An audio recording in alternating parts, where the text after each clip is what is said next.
Kembali di Breaking News Kompas TV, Saudara, masih kita akan update bagaimana pencarian dan juga evakuasi dari serpihan pesawat ATR 42500 yang ditemukan di Gunung Bulu Saraung, Sulawesi Selatan, di mana dari visual yang Anda saksikan di layar kaca ini adalah bagaimana tim SAR gabungan menemukan dan juga mengidentifikasi serpihan-serpihan pesawat yang ada di puncak Gunung Bulu Saraung.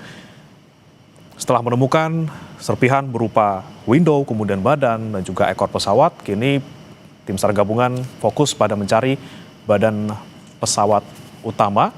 Dan juga kita tadi tangkap bagaimana pernyataan dari konvers yang dilakukan oleh tim SAR gabungan bahwa mereka juga fokus untuk mencari korban yang kemungkinan juga berada di sekitar lokasi serpihan pesawat. Dan berikut, Saudara, kita dengarkan kembali pernyataan dari tim SAR terkait pencarian serpihan pesawat AT42500. Bahwa pada pukul 8:02 local time tadi pagi, tim SAR gabungan, dalam hal ini heli Karakal milik TNI AU, berhasil menemukan serpihan pesawat, di mana diyakini itu adalah badan pesawat, ekor pesawat, dan jendela pesawat. Nah, sampai saat ini tim SAR gabungan sudah menurunkan tim rescue melalui udara dan langsung melakukan pencarian korban. Yang kami utamakan saat ini adalah pencarian korban. Mudah-mudahan masih ada yang bisa kami evakuasi dalam keadaan selamat. Itu yang pertama. Terus metode pencarian korban dari tim SAR gabungan itu membagi 4 seru darat dan 2 seru udara. Seru udara itu menggunakan Boeing milik TNI AU dan heli Karakal, sedangkan seru darat, seru 1, 2, 3, dan 4 itu tim SAR gabungan sejumlah kurang lebih 1.200 orang yang ada di lokasi saat ini. Kami dari Basarnas sebagai SNC itu membagi 4 seru dan membagi 4 titik pencarian melalui SAR atau penyapuan lewat darat, sehingga tidak ada korban yang terlewatkan dengan penyapuan SAR tersebut, sesuai dengan pengalaman kami di operasi-operasi pesawat di tempat yang lain. Habis rapat koordinasi terakhir dengan seluruh stakeholder yang terlibat dalam kegiatan tim SAR gabungan ini, akhirnya kurang dari 24 jam nih kebesaran saya, kita sudah bisa menemukan exact location jatuhnya pesawat. Yaitu dimulai dari kegiatan 05.30 kita sudah melaksanakan briefing, kemudian dilanjutkan dengan take off heli Karakal. Karena sudah mendapatkan informasi seperti yang disampaikan oleh Basarnas tadi bahwa ada indikator serpihan pesawat kemudian menuju ke tempat tersebut, sehingga pada pukul 07.17 itu ditemukan. Kemudian seperti yang disampaikan oleh Basarnas, 08.02 itu diyakinkan oleh tim darat bahwa tim darat sudah menemukan serpihan besarnya. Kemudian pada 08.09 alhamdulillah di puncak Gunung Bulu Saraung ini ada tempat yang memungkinkan untuk pendaratan heli, sehingga kita bisa menurunkan tim SAR yang terdiri dari tim Pasgat dan dari Basarnas.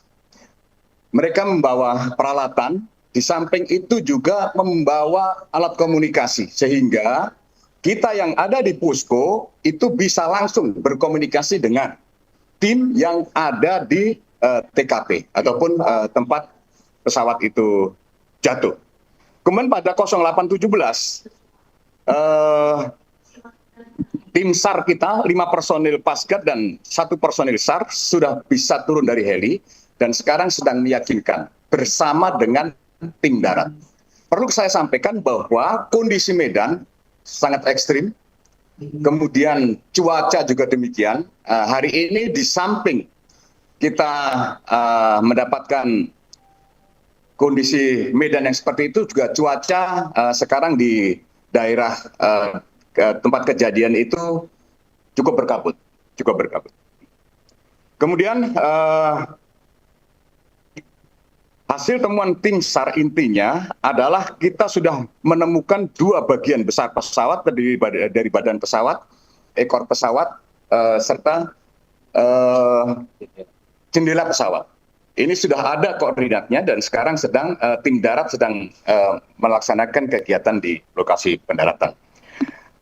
Berkaitan dengan hal tersebut, kita nanti kalau sudah menemukan korban ataupun berupa jasad dan sebagainya, kalau cuaca memungkinkan, kita akan evakuasi menggunakan heli.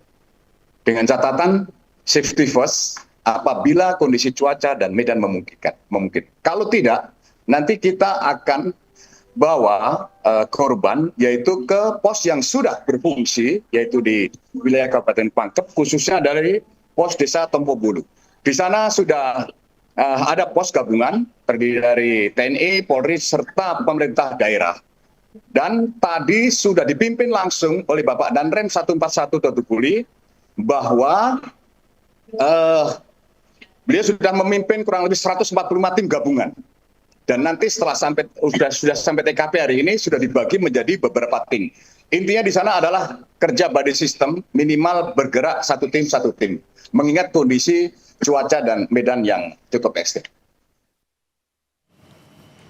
Dan saudara, kita akan tanyakan bagaimana update dari pencarian badan pesawat ATR 42500 bersama jurnalis Kompas TV Wafik Aziza yang ada di Bandara Sultan Hasanuddin Makassar di Kabupaten Maros, Sulawesi Selatan. Selamat pagi Wafik, apa yang kemudian akan dilakukan oleh tim SAR gabungan setelah ditemukannya serpihan pesawat berupa window, badan dan juga ekor? Iya, jadi pada pukul 7:15 waktu Indonesia Tengah tadi memang tim Angkatan Udara yang melakukan pencarian melalui helikopter berhasil menemukan titik jatuhnya pesawat ini. Namun yang menjadi kendala saat ini adalah beberapa bagian pesawat itu titiknya berbeda. Ada tersebar di 4 titik yang berbeda, di mana tim rescue sudah melakukan pencarian korban setelah kemudian evakuasi setelah kemudian menemukan beberapa titik dari puing-puing. Dari ini ditemukan di beberapa bagian yang berbeda. Kemudian saat ini setelah ditemukannya beberapa puing pesawat di titik yang berbeda di Gunung Bulu Saraung, Kecamatan Tompobulu, Kabupaten Pangkep. Kemudian ada 1.200 orang tim SAR yang saat ini bersiaga yang akan kemudian fokus untuk melakukan pencarian terhadap korban. Jadi sebelumnya ada 6 metode SUR yang dilakukan, 4 untuk SUR darat dan 2 SUR udara. Namun karena kondisi cuaca tadi pagi yang tidak memungkinkan untuk segera dilakukan evakuasi dan juga pencarian korban, jadi pada siang hari ini tim SAR kemudian akan fokus dulu untuk menyusuri jalur darat untuk mencari korban. Ada yang menjadi tantangan tentunya dalam proses evakuasi korban pada siang ini, di mana kedalaman bukit ditemukannya beberapa titik puing-puing pesawat ini sekitar 200 meter kedalaman, dan bukit yang terjal ini kemudian menjadi kendala utama dalam proses evakuasi dan juga pencarian korban pada siang hari ini. Bagaimana? Ya, Wafik, kemudian untuk titik kemungkinan ditemukannya korban dan juga badan utama pesawat, apakah memang sudah diidentifikasi di 200 meter tadi yang Anda sebutkan?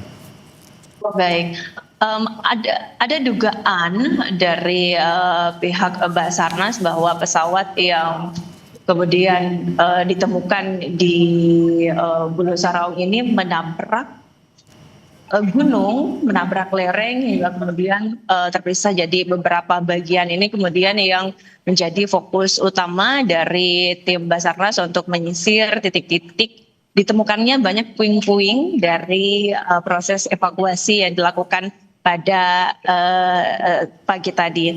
Sementara itu terkait dengan bagaimana kemudian ketika korban nantinya ditemukan, nantinya akan langsung dirujuk ke Rumah Sakit Bayangkara di Kota Makassar untuk uji antemortem, di mana personil dari RS Bayangkara juga sebelumnya sudah dikirim ke lokasi pencarian untuk bersama dengan tim SAR untuk bisa melakukan evakuasi dalam proses pencarian korban.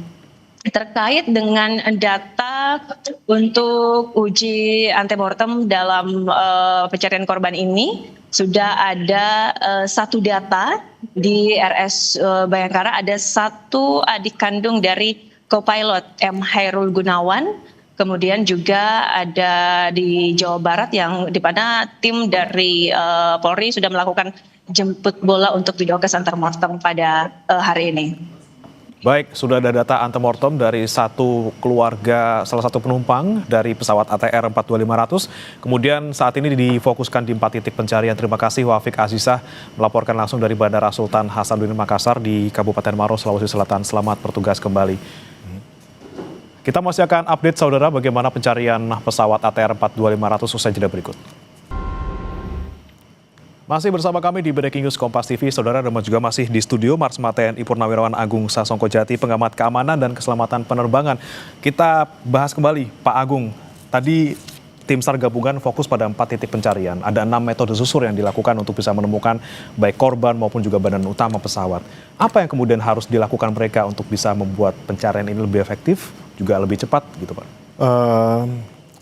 Di era sekarang ini tetap bagaimanapun juga itu adalah helikopter yang paling efektif untuk melihat dan menemukan. Kita mengantarkan orang ataupun membawa apapun yang harus dibawa. Namun masalahnya ada cuaca. Nah, cuaca ini yang menjadi hambatan.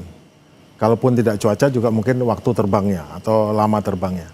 Mungkin salah satu solusi yang terbaik untuk menemukan, kalau jelas untuk menemukan barang, jelas manusia yang harus turun ke bawah untuk mengambil. Namun untuk hal lainnya mungkin sudah waktunya ya kita mengoptimalkan penggunaan pesawat tanpa awak atau drone. Pertama tentunya tidak semua mata bisa ngelihat dengan jelas dan juga mungkin masalah waktu terbangnya. Maka drone bisa digunakan untuk menyisir dan memetakan atau memappingkan area situ sehingga bisa jelas dapat detail ketahuan mana saja impact-nya, kemudian apakah masih ada barang-barang yang tercecer di luar itu untuk memastikan. Atau juga pesawat survei khusus.